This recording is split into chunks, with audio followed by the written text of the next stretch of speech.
आज मैं आपको बीए फर्स्ट ईयर हिंदी का जो सिलेबस है उसमें फर्स्ट चैप्टर हिंदी साहित्य का इतिहास जो हर कंपटीशन में आता है उसके बारे में मैं आपको बताने जा रही हूँ।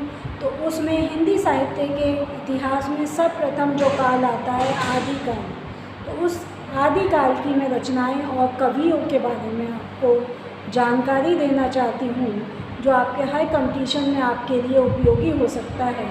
तो देखिए इसे कि आदिकाल में कौन से कवि हुए हैं और उनकी कौन कौन सी रचनाएं हुई हैं, देखते हैं। ये देखिए आदिकाल, आदिकाल के जो प्रमुख कवि हैं और उनकी रचनाएं हैं, इस पे ये वीडियो बना रही हूँ मैं कि आदिकाल में कौन कौन से कवि हुए हैं। आदिकाल के प्रमुख कवि चंद्रबरदाई, विद्यापति, अमीर खुसरो, अब्दुल रहमान, कवि स्वयंभू और पुष्पदंत इत्यादि हुए हैं।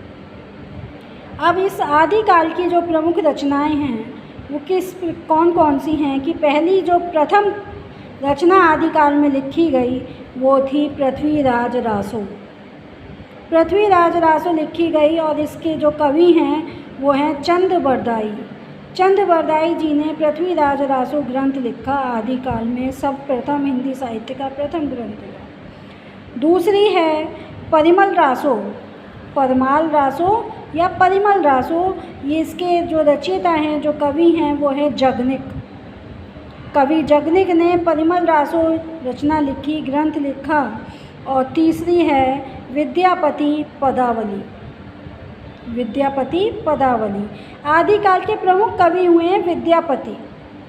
तो इन विद्यापति ने विद्यापति पदावली के नाम से अपना ग्रंथ लिखा है।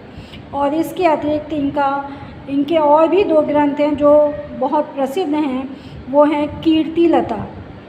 कीर्तिलता ये भी कवि विद्यापति का ग्रंथ है। और कीर्ति पताका अगला ग्रंथ है, कीर्ति पताका, ये भी कवि विद्यापति का ही ग्रंथ है। ये आदिकाल के ग्रंथ हैं, कीर्तिलता, कीर्ति पताका और विद्यापति पदावली। तो ये आदिकाल के ग्रंथ हैं और इन तीनों के रचयिता हैं कवि विद्यापति। ये आपके कंपटीशन में आने वाले बहुत मोस्ट इम्पॉर्टेंट क्वेश्चंस बन सकते हैं इसमें। और अगला जो ग्रंथ है आदिकाल का वो है संदेश रासक। संदेश रासक इसे किसने लिखा है? कवि अब्दुल रहमान ने लिखा है। कवि अब्दुल रहमान के द्वारा लिखा गया संदेश रासक ये ग्रंथ है। और अगला जो ग्रंथ है, जो सातवां ग्रंथ है, वो पयुम चरियू। पयुम चरियू ग्रंथ है जिसके कवि हैं स्वयंभू। स्वयंभू हैं ये कवि। कवि स्वयंभू ने पयुम चरियू ग्रंथ लिखा है आदिकाल। अगला ग्रंथ है भविशैत्य कहा। भविशैत्य कहा ये धनपाल कवि ने लिखा है। धनपाल कवि ने लिखा है।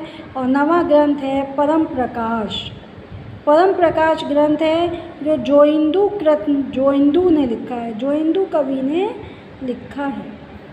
10वां ग्रंथ है अमीर खुसरो पदावली। अमीर खुसरो पदावली जैसा कि इसके नाम से ही पता चल रहा है, इसके रचयिता कवि अमीर खुसरो हैं। कवि अमीर खुसरो जी ने अमीर खुसरो पदावली के नाम से अपना ग्रंथ लिखा है। तो इस प्रकार हम ये कह सकते हैं कि आदिकाल में भी अनेक ग्रंथों की रचनाएं हुई हैं और इन प्रसिद्ध कवियों ने, प्राचीन कवियों ने, प्रसिद्ध कवियों ने अपने प्रसिद्ध ग्रंथों की रचनाएं की हैं।